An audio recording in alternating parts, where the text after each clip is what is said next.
میں ایک جگہ بیٹھا تھا، سامنے ٹی وی چل رہا تھا، آواز نہیں تھی۔ میں نے دیکھا ایک نوجوان ناچ رہا ہے، ڈانس کر رہا ہے ساحل پر، اور اس کے ساتھ 10-12 لڑکیاں وہ بھی ڈانس کر رہی ہیں۔ میں نے دیکھا بہت خوبصورت نوجوان ہے، تو مجھے خیال آیا یہ جو اتنی بڑی گمراہی میں ہے اس کو ہدایت کیسے ملی، اور کون اسے جا کر اللہ کا پیغام سنائے گا۔ یہ وہیں بیٹھے بیٹھے ایک اس کی خوبصورتی اور جوانی پہ رحم آیا، ایک اس کے پلٹا کھانے کو میں نے بہت مشکل سمجھا۔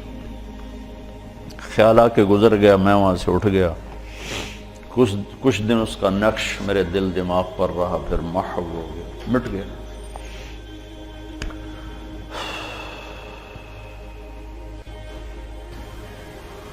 کراچی کا اجتماع تھا ستمبر میں، تو انہوں نے میرے لیے ایک چھوٹا سا خیمہ بنایا ہوا تھا کراچی والوں نے، تو میں وہ خیمے میں بیٹھا ہوا تھا، تو ایک نوجوان میرے پاس آیا کہ جی پاکستان کا ایک مشہور گلوکار ہے، اس کا نام ہے جنید جمشید، میں آپ سے ملانا چاہتا ہوں۔ میں نے کہا کدھر ہے؟ کہ میرے ساتھ ہے۔ میں نے کہا تم کیسے جانتے ہو؟ کہ میرا کلاس فیلو تھا۔ میں نے کہا لے آؤ۔ تو وہ اس کو جب لے کر آیا تو اس نے چہرہ چھپایا ہوا تھا، مجمع کی وجہ سے شاید چہرہ پورا سے چھپایا ہوا۔ میرے سامنے آ کے بیٹھا اور یوں کھولا تو وہ وہی نوجوان جس کو میں نے اسکرین پر ناچتے دیکھا۔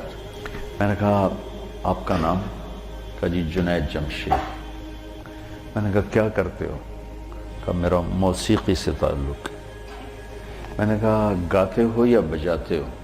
کہا جی میں گاتا ہوں۔ کہ یہ جو دل دل پاکستان ہے یہ میں نے گایا ہے۔ اچھا اچھا اچھا، وہ تو بہت مشہور ملی نغمہ ہے۔ کہاں جی وہ میں نے گایا۔ اچھا، اس کے بعد میری اس سے کیا بات ہوئی، اب 20 برس ہونے کو ہیں، یاد نہیں، تاثر یاد ہے کہ اس نے آگے کیا جواب دیا۔ کہنے لگا میرا جی چاہ رہا ہے آپ بولتے رہیں اور میں سنتا رہوں۔ مجھے لگ رہا ہے جیسے کوئی میرے زخموں پہ مرہم رکھ رہا۔ میرا ایک اور دوست بھی ہے، میں چاہتا ہوں میں اس کو بھی لے کر آؤں، سلمان، وہ بھی آپ کی باتیں سنے۔ پھر تھوڑی دیر بعد اس نے کہا میں ایک سوال کرتا ہوں۔ ایک پاکستانی نوجوان جس گلیمر کو، گلیمر کہتے ہیں رعنائی، عیاشی، دنیا کی موج میلہ، جس موج میلے کو ایک پاکستانی نوجوان خواب میں دیکھتا ہے وہ مجھے حقیقت میں حاصل ہے، میرے پاس ہے، لیکن اس کے باوجود میرے یہاں اندھیرا ہے۔ کیا یہ میرے یہاں اندھیرا ہے، یہ دل خالی ہے، مجھے یوں لگتا ہے میں وہ کشتی ہوں جس کا کوئی ساحل نہیں، جس کا کوئی گھاٹ نہیں، بے منزل مسافر ہوں۔ اچھا، بے منزل مسافر ہوں، یہ ایسا کیوں ہے؟ میری تو ہر خواہش پوری۔ میں نے کہا اللہ تعالیٰ نے انسان کو 2 چیزوں سے بنایا ہے، ایک جسم ہے، ایک روح ہے، ان دونوں کی ضروریات الگ الگ ہیں۔ جس کی ضرورت پوری نہیں ہوگی وہ فریاد کرے۔ جسم کو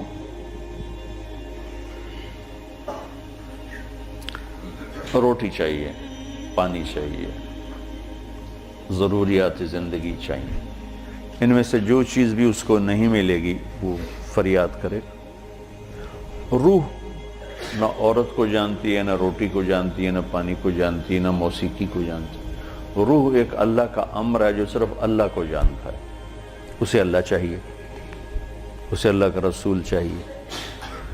تو جسم کو روٹی نہ ملے تو وہ پریشان ہوتا ہے، روح کو جب اللہ اس کا رسول کا تعلق نہیں ملتا تو وہ پریشان ہوتی ہے، پھر وہ پریشانی ویرانی بن کر جسم پہ طاری ہوتی ہے، پھر ہم اس کو دور کرنے کے لیے اس سے اور بڑی عیاشی میں جاتے ہیں کہ شاید ابھی کچھ کمی ہے، وہاں اس کی بھوک اور بڑھتی ہے، وہ اور فریاد کرتی ہے، پھر ہم اس سے بڑی عیاشی میں جاتے ہیں، پھر اس کی بھوک اور بڑھتی وہ اور فریاد کرتی ہے۔ اس قسم کا مضمون تھا، اس کو ذرا تفصیل سے تھا، خلاصہ یہ۔ اور میں نے کہا اس کی مثال ایسے کہ درد ہو اس گھٹنے میں اور دوا لگے اس گھٹنے میں تو دوا بھی جا رہا ہے اور درد بھی نہیں جا رہا. دوا لگ رہا ہے, درد نہیں جا رہا. کیوں؟ جہاں درد ہے وہاں دوا نہیں, جہاں دوا لگ رہا ہے وہاں درد کوئی نہیں, تو آرام کیسے آئے گا؟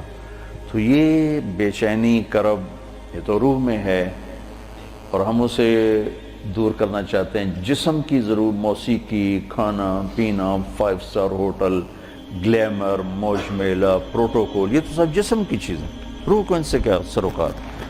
لیکن جس دن اسے غذا ملے گی ایک دم منزل بھی ملے گی, راستہ بھی نظر آئے گا, ساحل بھی نظر آئے گا, گھاٹ بھی نظر آئے گا اور منزل مقصود کا بھی پتہ چل جائے گا. تو یہ ہماری پہلی ملاقات تھی اور میں نے غالباً کہا کہ آپ کچھ تبلیغ میں جانا شروع کریں, 3 دن لگانا شروع کریں.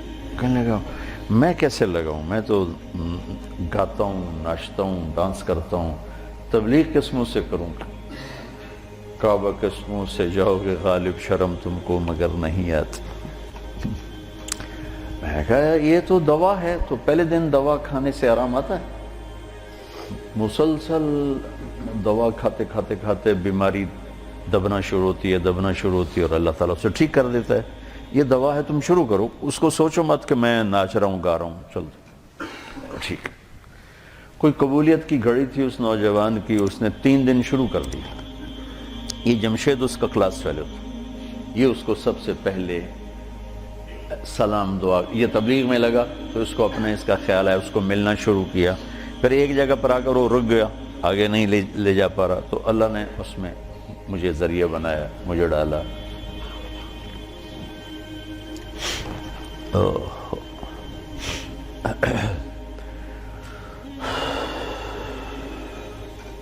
نومبر 1997 میں 4 مہینے کے لیے میری تشکیل ہوگی امریکہ. مستورات کی جماعت, میں اور اہلیہ اور لاہور کی جماعت تھی. میں لاس اینجلس میں تھا تو میں نے اسے فون کیا. تو اس زمانے میں یہ CLI پر نمبر نہیں آتا تھا, تو اور یہ اتنے موبائل فون یہاں اتنے تھے بھی نہیں, دوسرے فون تھے. تو میں نے اس کا فون نمبر لے لیا تھا, تو میں نے اسے لاس اینجلس سے فون کیا. کہنے لگا آپ کہاں سے بول رہے ہیں؟ میں نے کہا میں امریکہ میں ہوں, لاس اینجلس میں. کہنے لگا نہیں, میں نے کہا وہیں سے ہوں. کہا قسم اٹھائیں, قسم اٹھائیں. میں نے کہا چھوٹی سی بات پہ کیسے قسم اٹھاؤں؟ کہا نہیں یہ بہت بڑی بات ہے. میں نے کہا کیوں؟ اب میں ساری دنیا پھرتا ہوں, کبھی اپنی بیوی کو فون نہیں کیا, اب مجھے فون کیسے کر رہے ہیں؟ میں نے کہا یار تم سے محبت ہو گئی تھی اس لیے فون کر رہا ہوں. بس اس ایک فون نے نا اس کے دل میں میری محبت ڈالی. میں جب یہ حج پہ جاتا ہوں میرا 60-70 ہزار روپیہ صرف فون کا بل ہوتا ہے. 3000 تقریباً ریال میرا ہر سفر میں 15-20 دن میں میرا فون کا ہوتا ہے کہ میں ایسے ہی فون کرتا رہتا ہوں. وہاں کا فون وہ ہزاروں بیانوں سے بڑھ کر ہوتا ہے. بیان تو چھوٹی سی چیز ہے. مولانا صاحب رحمۃ اللہ علیہ فرمایا کرتے تھے کہ تبلیغ میں بیان کا اتنا ہی حصہ ہے جتنا جسم میں زبان کا. 6 فٹ کے جسم میں 5 فٹ 10 انچ 8 انچ کے جسم میں 2 انچ کی زبان ہے. اتنا ہی تبلیغ میں زبان کا حصہ ہے, بول کا, بیان کا. باقی لوگوں کو دل لینے کے لیے پتہ نہیں کیا کیا جتن ہے. تو اس پر اتنا اثر ہوا اس بات کا کہ انہوں نے مجھے امریکہ سے فون کیا. تو پھر میں اسے پورے سفر میں فون ملاتا رہا, اب یہاں ہوں, اب یہاں ہوں, اب کیا حال ہے, اب کیا حال ہے. تو اللہ نے اس کے دل میں میری محبت ڈال دی. پھر وہ چلے کے لیے نکلا. پہلے اس نے چلے لگا, 3 چلے نے چلے لگا. ریمنڈ آیا, ملا, میں نے بڑا پروٹوکول دیا, بہت پیار محبت ہنسا کھیڑا. تو کرتے کرتے کرتے کرتے اس نے 3 چلے لگا, 3 چلے کے لیے نکل پڑا. یہ غالباً 2001 یا 2 اس کا مجھے پورا یاد نہیں ہے. تو اس وقت یہ 3 چلے کے لیے نکلا. تو اس نے مجھے بالا کوٹ سے فون کیا کہ مولانا میں اس وقت بالا کوٹ کی ایک پرانی مسجد ہے، اس میں ہماری جماعت ہے، باہر فرش ٹوٹا ہوا ہے، اس پر ایک پھٹی ہوئی چٹائی ہے، اس پر میں لیٹا ہوا آپ کو فون کر رہا ہوں، اور جس سکون چین کو میں 5 اسٹار ہوٹلوں میں ڈھونڈتا تھا وہ مجھے یہاں اس ٹوٹی ہوئی مسجد اور پھٹی ہوئی چٹائی پہ مل چکا ہے۔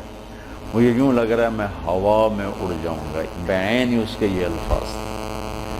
تو میں نے کیا جواب دیا یاد نہیں، لیکن غالباً میں نے یہی کہا کہ اب روح تک اس کی غذا پہنچ گئی تو موج ہو گئی۔ یہ اس نوجوان کا ابتدائی سفر تھا۔